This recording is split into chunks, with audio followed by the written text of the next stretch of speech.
बिस्मिल्लाहिर्रहमानिर्रहीम अस्सलाम वालेकुम नाज़रीन, नई अपडेट में खुश आमदीद ख़वातीन और हज़रात। और यहाँ पर आपको बताएं कि कराची के शहरियों को सामना करना पड़ रहा है गैस बहरान का, और मुतादिद इलाकों में गैस मुकम्मल तौर पर मुअत्तल है।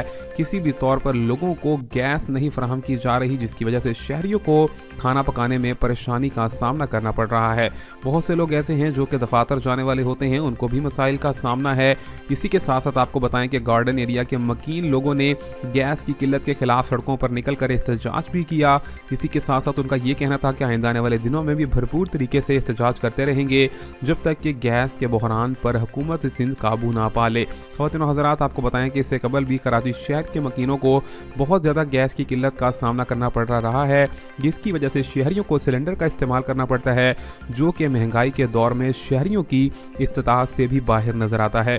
इस हवाले से हुकूमत को मुकम्मल तौर पर कराची में गैस की फरावानी को बढ़ाना होगा ताकि शहरियों को मुश्किलात का सामना ना करना पड़े। मज़ीद अपडेट से जुड़े रहिए, चैनल को सब्सक्राइब, लाइक और शेयर करना मत भूलिए। अल्लाह हाफिज़।